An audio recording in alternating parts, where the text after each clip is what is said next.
বিএনপির নেতা কর্মী একসাথে যদি প্রসাব করে, ওই প্রসাবের ছোটে ওই হাসনাত আব্দুল্লাহরা বঙ্গোপসাগরে ভেসে চলে যাবে। নাউজুবিল্লাহ বলেন। কতটা অহংকার, কতটা দাম্ভিকতা! যদি প্রসাব করি, প্রসাবের ছোটে ওই জুলাই বিপ্লবের হাসনাত সার্জিসেরা বঙ্গোপসাগরে ভেসে চলে যাবে, বঙ্গোপসাগরে নিমজ্জিত হবে। জনগণ জানতে চায়, এতই প্রসাবের আপনাদের স্পিড আর প্রসাবের এত স্রোত গত 16 বছর কোথায় ছিল? কথা বলেন না কেন? 2 দিন আগে বিএনপির একজন নেতা, নাম হলো দুদু সাহেব, উনি বক্তব্য দিয়েছেন যে বিএনপির নেতা কর্মী একসাথে যদি প্রসাব করে, ওই প্রসাবের ছোটে ওই হাসনাত আব্দুল্লাহরা বঙ্গোপসাগরে ভেসে চলে যাবে। নাউজুবিল্লাহ বলেন। কতটা অহংকার, কতটা দাম্ভিকতা! যদি প্রসাব করি, প্রসাবের ছোটে ওই জুলাই বিপ্লবের হাসনাত সার্জিসেরা বঙ্গোপসাগরে ভেসে চলে যাবে, বঙ্গোপসাগরে নিমজ্জিত হবে। জনগণ জানতে চায়, এতই প্রসাবের আপনাদের স্পিড আর প্রসাবের এত স্রোত গত 16 বছর কোথায় ছিল? কথা বলেন না কেন? অনেকে প্রশ্ন করতেছে, গত 16 বছর কই ছিলেন? এই প্রসাবের কর্মসূচি ছিল না কেন? এত নেতা কর্মীর প্রসাব করে একটা বালির ট্রাক সরাতে পারেন নাই। আজকে অহংকার করে, দাম্ভিকতা করে, যাদের মাধ্যমে জুলাইয়ের বিপ্লব পাইলাম, যাদের মাধ্যমে স্বাধীনতা পাইলাম, আজকে তাদেরকে প্রসব করে বঙ্গোপসাগরে ভেসে দিতে চাচ্ছেন। এটা অহংকার, দাম্ভিকতা ছাড়া আর কিছু হতে পারে না। আর অহংকার হলো কিসের মূল? পতনের মূল। জোরে বলেন, অহংকার কিসের মূল? এই জন্য রাসূল বলেন, সাবধান, অহংকার করো না। আল্লাহ বলতেছেন, অহংকার হলো আমার চাদর, এই চাদর নিয়ে তোমরা টানাটানি করো না। এই জন্য এমন বক্তব্য দেবেন না যেই বক্তব্যের দ্বারা মানুষের হাসি ঠাট্টা তামাশা করে, টোল করার সুযোগ পায়। অনেকে তো সোশ্যাল মিডিয়া গবেষণা করতেছে, ঢাকা থেকে বঙ্গোপসাগর হলো 250 কিলো। এখন 250 কিলো যদি প্রসাবের স্রোত যেতে হয়, কত লিটার প্রসাব লাগবে, স্রোত কেমন হবে, এইগুলো নিয়ে হাসি ঠাট্টা তামাশা চলতেছে। এগুলো কি সম্মানের নাকি অপমানের? তাহলে এই জন্য মুখের একটা, জবানের একটা কথা, এমন কথা বলা উচিত নয় যাদের হাসি ঠাট্টা তামাশা হয়। এই জন্য রাসূল বলেন, যারা 2টা জিনিসের গ্যারান্টি দিতে পারবে, আমি রাসূল বলে দিলাম, আমি নবী তাদের জান্নাতের গ্যারান্টি দিয়ে দিলাম। সুবহানাল্লাহ বলেন। কয়টা জিনিস?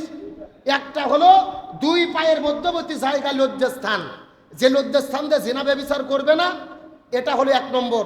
আর 2 নম্বর হলো 2 সোয়ালের মধ্যবর্তী, 2 গালের মধ্যবর্তী জায়গা জিহ্বা। রাসূল বলেন, যারা জিহ্বা এবং তাদের লজ্জাস্থানের হেফাজতের গ্যারান্টি দিতে পারবে, আমি নবী তাদের জান্নাতের গ্যারান্টি দিয়ে দিলাম। আরো জোরে বলেন না? সুতরাং আল্লাহ মুখ দিয়েছে, জবান দিয়েছে।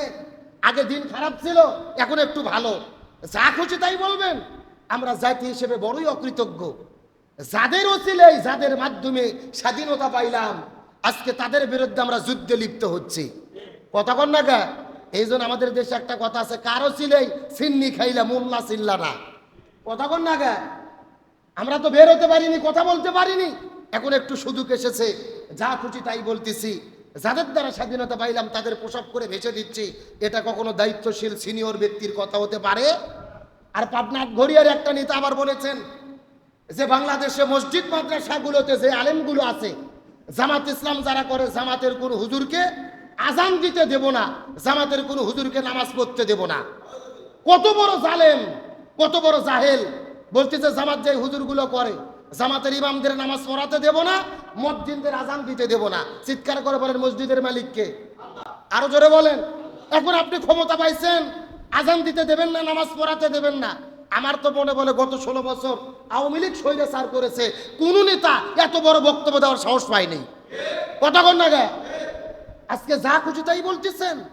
আল্লাহর কোরআন বলেন, ওমাল আসলাম মিম্মা মানা মাসাজিদাল্লাহ, যারা আল্লাহর মসজিদে আজান দিতে, নামাজ পড়তে বাধা দিতে চায়, এরাই হলো সবচাইতে বড় জালেম। এরা সবচাইতে বড় কি? সবচাইতে বড় জালেম। আপনি নামাজে বাধা দেবেন, আজানে বাধা দেবেন। নামাজ তো আল্লাহর, আজান তো আল্লাহর। আপনি দলের জন্য অন্ধ হয়ে গেছেন, যা খুশি বক্তব্য দিচ্ছেন। আজকে অফিসে হামলা চালিয়ে কোরআনে আগুন লাগিয়ে দিয়েছেন। কোরআনে যারা আগুন দিয়েছে তারা শুধু কোরআনে আগুন দেয়নি, তারা পৃথিবীর 200 কোটি মুসলমানের কলিজায় আগুন ধরে দিয়েছে। আমরা ইমানদার মুসলমান হিসেবে কোরআনের আগুন লাগানোকে সমর্থন করতে পারি, আলেমদের বিরোধিতাকে সমর্থন করতে পারি। আর একটা নেতা আছে ফজু পাগলা, জোরে বলেন কি পাগলা? ফজলুর রহমান ফজু। সারাটা দিন মুখের মধ্যে যা আসে তাই বলে। গত 3-4 দিন আগে একটা টকশোতে বলেছে যে বাংলাদেশে যারা আলেম আছে, হুজুর আছে, এদেরকে আমি দাম দেই না, টাইম দেই না। কারণ আলেম ওলামা 500 টাকা 1000 টাকা এদের কিনতে পাওয়া যায়, এদের কোনো কমন সেন্স নাই, এদের আমি পাত্তা দেই না। আলেম ওলামা দেশটাকে অন্ধকার জগতে নিয়ে যেতে চাই, এই দেশে অশান্তি করতে চাই। জোরে বলেন নাউজুবিল্লাহ। এখন বলেন যারা আলেমদের বিরুদ্ধে কথা বলে এরা কি ভালো মানুষ? আল্লাহর কোরআন বলেন উতুল্লিম বাদা জালিকা জানিম, যারা আলেমদেরকে অপমান করে এরা বৈধ সন্তান হতে পারে না, এরা পিতৃ পরিচয়হীন অবৈধ জারদ সন্তান। আপনি বলতেছেন আলেমদের কমন সেন্স নাই, 500-700 টাকায় কিনতে পাওয়া যায়। ভালো করে মনে রাখেন, এই আলেম যদি না থাকতো জন্মের পরে আপনাদের কানে আজান হতো না। এই আলেম যদি না থাকতো আপনার বাবা মার বিয়ে হতো না, আপনারও জন্ম হতো না, আপনিও বিয়ে করে স্ত্রীকে নিয়ে আনন্দ করতে পারতেন না। আলেম যদি না থাকে মরার পরে জানাজা হবে না। এমন দল করেন, এমন নেতার পেছনে ঘোরেন, যেই নেতাকে সুরো ফাতিহা পড়তে দিলে 6 বার প্রসব করবে। কথা কন না কে? আর আলেমদের বিরুদ্ধে বড় বড় বক্তব্য দেন। সুতরাং এই ফজু পাগলার ব্যাপারে সিদ্ধান্ত নিতে হবে। আলেম সমাজকে, আলেমদেরকে কটাক্ষ করে যেই কথা বলেছে, ক্ষমা না চাওয়া পর্যন্ত একে বাংলায় বয়কট করতে হবে। মরে গেলে জানাজা আলেমের দ্বারা হবে না। আমরা কি আর জানাজা পড়বো? কেন? তুমি তো আলেমদের বিদ্বেষী।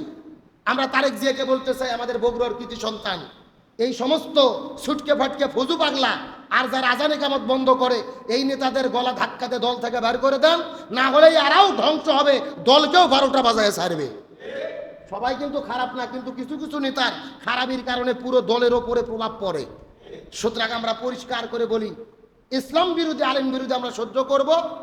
এই ফজু পাগলা আবার বলেছে আলেমদের স্ত্রীদেরকে, তোমরা যারা আলেমদের স্ত্রী আছো খবরদার পেটের ভেতরে এই আলেমদের সন্তান নেবা না।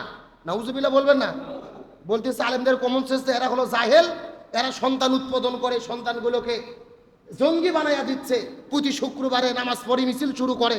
সুতরাং আলেমদের সন্তান তোমরা পেটের মধ্যে ধারণ করো না। ফজু পাগলাদেরকে বলতে চাই, আলেমদের সন্তান জমিনে আসে, আলেম হয়, আলেমরা আছে দেখেই পৃথিবী ঠিকই আছে। রসুল বলেছেন আল্লাহকে আল্লাহ বলে স্বীকার করার একজন ব্যক্তি যতদিন থাকবে এই পৃথিবীতে ততদিন কিয়ামত হবে না। সুতরাং আলেম ওলামা আছে দেখেই এখনো কিয়ামত হচ্ছে না, আর তোমরাও বেঁচে আসো, গরম গরম বক্তব্য দিতে পারতিস। যা খুশি তাই বক্তব্য দাও, মুখে লাগাম দিয়ে কথা বলো। যে কথা বললাম, রসুল বললেন 2টা জিনিসের হেফাজত করো। কয়টা জিনিস? 1 নম্বর লজ্জাস্থান, 2 নম্বর তোমাদের জবান, মুখের জিহ্বাকে হেফাজত করো। এই 2টা জিনিসের হেফাজত না করতে পারলে জাহান্নামে যেতে হবে। আর রসুল বলেন এই 2টা জিনিসের হেফাজত করতে পারলে আমি নবী জান্নাতের গ্যারান্টি দিয়ে দিলাম। সুবহানাল্লাহ বলেন। আমার বন্ধুগণ, মুসলমান ভাইরা, গভীর মনোযোগ। তাহলে আমি আপনাদেরকে আলোচনা করতেছিলাম, রাসূল কারীম সাল্লাল্লাহু আলাইহি ওয়াসাল্লাম বলেছেন 3টা জিনিস থেকে তোমাদের বিরত থাকতে হবে। চিৎকার করে বলেন কয়টা? 1 নম্বর হলো লোভ, 2 নম্বর হলো হিংসা, আর 3 নম্বর হলো অহংকার। অহংকার করা যাবে না। অহংকার খুবই ভয়াবহ জিনিস। আল্লাহ বলেন অহংকার হলো আমার চাদর,